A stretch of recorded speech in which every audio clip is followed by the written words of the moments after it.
This is Just Stamp the Ticket Man. He is a man who lives in Springfield. He has brown hair. This is the history of Just Stamp the Ticket Man. Okay, so we all know that Just Stamp the Ticket Man is one of television's great treasures. Like, there have been countless studies and PBS documentaries demonstrating why this is true. What we really need to get at today is what exactly is the essence of Just Stamp the Ticket Man. What is it that makes Just Stamp the Ticket Man tick? Is it his love of stamping, or is it the ticket itself? To figure this out, let's go back to his humble beginnings. His first appearance was in Season 3's When Flanders Failed. He enters the leftorium and mentions that he heard Ned validates parking without purchase, and then bluntly demands, "Just stamp the ticket." And thus, a legend was born. The producers of the show played it pretty smart with this character, ignoring their thousands of fan letters and instead using him sparingly over the next few seasons. Leave them wanting more. This is the key to show business. Seasons 3 and 4 are considered the pamphlet joke era. In Homer Alone, he tells squeaky-voiced teen, "Don't touch me," when offered a pamphlet.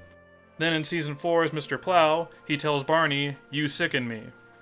This sharp rebuke of Barney's foolishness kicks him into gear and sets about the entire Plow King saga. Season 5 is where they developed a character into being all about commerce. He refuses to buy Marge's wishbone necklaces, telling her, "I doubt my son or daughter is that stupid." In Homer and Apu, he tries to buy $2 worth of gas and is told it costs a cool $4.20. This culminated in his appearance in Homer Loves Flanders, him returning to his Homer and Flanders roots, if you will. Homer misses 8 days of work waiting in line for the Pigskin Classic, to which Just Stamp the Ticket Man comments, he could have bought tickets from a scalper with the money from work. You might call him Just Buy the Ticket Man right here. Homer, in his typical jerk-ass Homer fashion, calls him a jerk. It appears Just Stamp the Ticket Man took this insult to heart as he became noticeably more violent in Season 6. This is where you get the random punching jokes, like him punching the "Sunshine on My Shoulders" guy at the beginning of Bard of Darkness. And then he punches Homer in the Tonic episode, when Homer suggests that he has trouble pleasuring his wife. They had quietly built up this rivalry between Homer and Just Stamp the Ticket Man, and it is finally paying off. In the Stonecutter episode, Just Stamp the Ticket Man is the one who gets to attach the Stone of Shame. Note that he does not attach the Stone of Triumph, however. That is not Just Stamp the Ticket Man's style. This is unfortunately his last major appearance on the show for quite a while. I suspect that it might have had something to do with internal politics within the show, possibly that new showrunners Oakley and Weinstein didn't like the character. Maybe Just Stamp the Ticket Man was demanding too much money per episode, I don't know. He was originally going to be in the Simpsons spin-off showcase, asking why the variety show feels 20 years out of date, but this scene was very, very suspiciously deleted. After this, he only really shows up as a background character, like he was in the Movementarians as an example. He even appears in the Simpsons movie during the Trappuccino sequence. Of course, everyone appeared in the Simpsons movie. We also have this appearance in Season 9's Simpson Tide. This one is very, very debatable, as this Navy recruiter guy looks a lot like him, but his voice does not sound the same. He also does not have his trademark Just Stamp the Ticket Man blunt and caustic attitude. Just a lot of panic over Homer and the don't ask, don't tell question. It could be perhaps when he's on the job he conducts himself more professionally and speaks in a different voice. Or you could argue this is a different character completely. It's really up to you. And finally, we need to talk about the infamous Season 23 episode, Lisa Goes Gaga.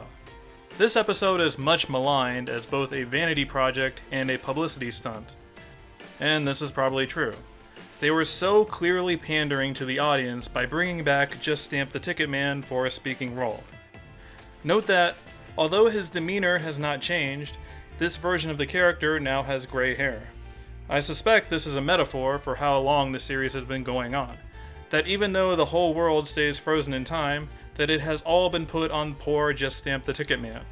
He is Springfield's picture of Dorian Gray, so to speak. Unfortunately, even he could not save this episode, and it remains unpopular to this day.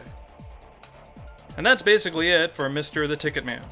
He has largely remained a background character with very few speaking roles. His actual name remains a mystery to both the audience and the writers. In the commentary for When Flanders Failed, showrunner Al Jean observed that they write Just Stamp the Ticket Man in the script, and did not flesh out his character anymore. In that same commentary, director Jim Reardon suggests that Raphael, the wise guy character, is probably responsible for stealing his roles.